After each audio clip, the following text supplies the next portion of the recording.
إن الحمد لله نحمده ونستعينه ونستغفره ونعوذ بالله تعالى من شرور أنفسنا وسيئات أعمالنا. من يهده الله فلا مضل له ومن يضلل فلا هادي له.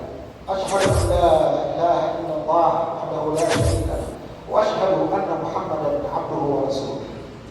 يا أيها الناس اتقوا ربكم الذي خلقكم من نفس واحدة وخلق منها زوجها وبث منهما رجالا كثيرا ونساء واتقوا الله الذي تساءلون به والأرحام إن الله كان عليكم رقيبا.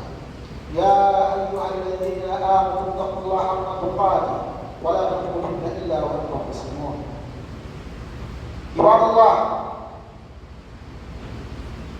إن من أكبر الحقوق وأوجبها على المسلم حق الوالدين، ولهذا قرنه سبحانه وتعالى بحقه فقال تعالى: واعبدوا الله ولا تشركوا به شيئا وبالوالدين إحسانا.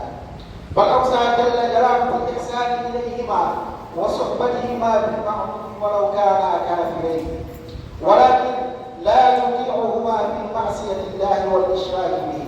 قال سبحانه وتعالى: ووصينا الإنسان بوالديه حملته أمه وهنا على وهن وفصاله في عامين أن اشكر لي ولوالديك إلي المصير وإن جاهداك على أن تشرك بي ما ليس لك به علم فلا تطعهما وصاحبهما في الدنيا معروفا.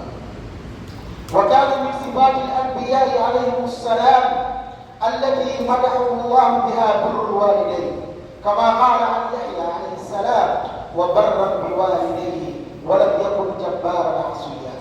وقال سبحانه وتعالى عن عيسى عليه السلام: وبرا بوالدتي ولم يجعلني جبارا شقيا. عباد الله، المقصود ببر الوالدين الإحسان إليهما بجميع وجوه الإحسان قولا وفعلا. الإحسان بالكلام الطيب وخفض الصوت والصلة المستمرة، والإحسان بالخدمة وبذل المال وقضاء الحوائج والرفق بهما بمراعاة المشاعر وجبر الخواطر والبحث عن رضاهما وتحصيل محبوباتهما. أيها المؤمنون، لقد وردت النصوص الكثيرة في الكتاب والسنة مرغبة في بر الوالدين محذرة من عقوقهما، فمن ذلك قوله تعالى: وقضى ربك ألا تعبدوا إلا إياه وبالوالدين إحسانا إما يبلغن عندك الكبر أحدهما أو كلاهما فلا تقل لهما أف ولا تنهرهما وقل لهما قولا كريما واحفظ لهما جناح الذل من الرحمة وقل رب ارحمهما كما ربياني صغيرا. وفي هذه الآية يأمر سبحانه وتعالى بعبادته والنهي عن الإشراك به، ثم عطف بعده بالوالدين والإحسان إليهما وطيب الكلام معهما، خصوصا حال الكبر حيث يضعف الوالدين ويحتاجان إلى مزيد عناية وخدمة، وقد يسقط منهما ما لا يتوافق مع رغبة الابن، وينهى سبحانه عن نهيهما والإغلاظ عليهما، حتى إنه سبحانه وتعالى نهى عن مجرد التأفف لهما عن مجرد التأفف لهما الذي هو علامة على عدم الرضا. عباد الله، كذلك وردت في الأحاديث الكثيرة في فضل بر الوالدين وتحريم عقوقهما ومخالفة أمرهما، حتى أن النبي صلى الله عليه وسلم جعل بر الوالدين مقدما على الجهاد في سبيل الله، كما في الصحيحين عن عبد الله بن مسعود رضي الله عنه أنه سأل النبي صلى الله عليه وسلم عن أفضل الأعمال، قال: الصلاة على وقتها. قال: ثم ماذا؟ قال: بر الوالدين. قال: ثم ماذا؟ قال: الجهاد في سبيل الله. فقدم النبي صلى الله عليه وسلم بر الوالدين على الجهاد في سبيل الله، وذلك لأهميته.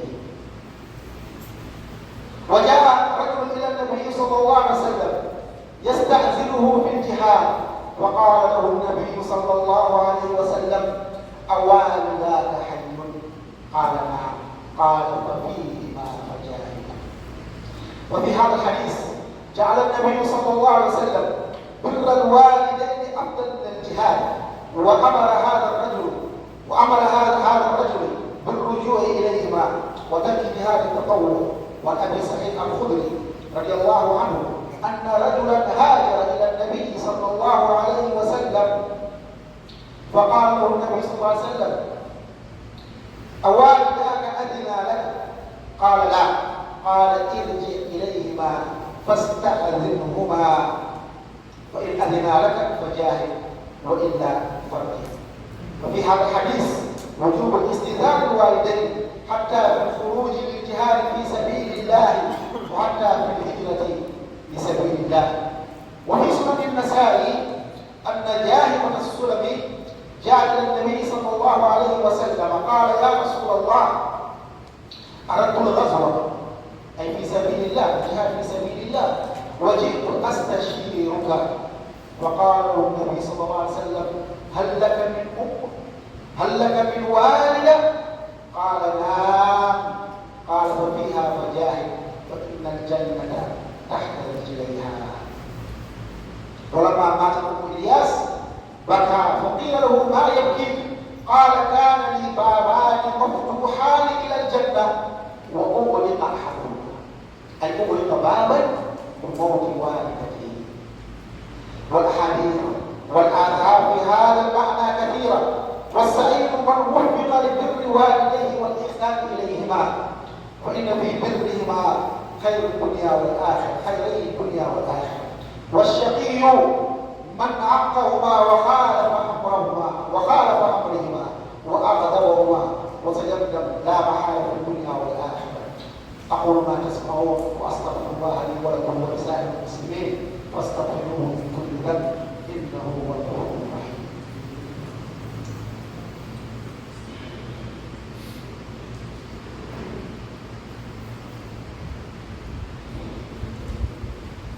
الحمد لله والصلاة والسلام على أشرف خلق الله محمد بن عبد الله وعلى آله وصحبه ومن والاه.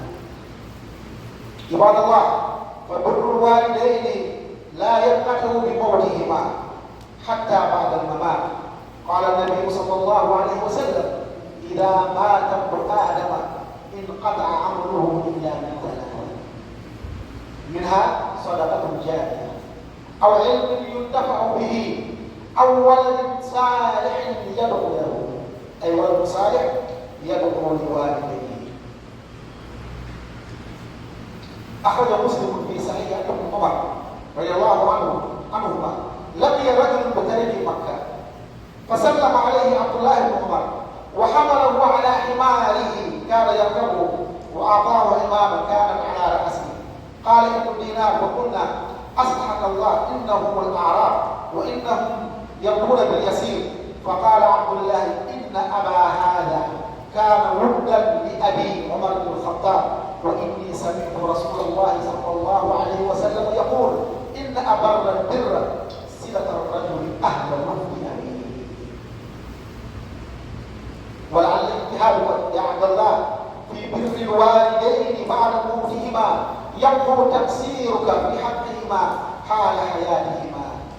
عن أنس بن مالك رضي الله عنه قال رسول الله صلى الله عليه وسلم: ليموت والداه أحدهما وإنه لهما لعاق فلا يزال يدعو لهما ويستغفر لهما حتى يكتب الله بابا. نسأل الله سبحانه وتعالى أن يجعلنا ممن يحسن إلى والديه وممن يحسن إليهما إحسانا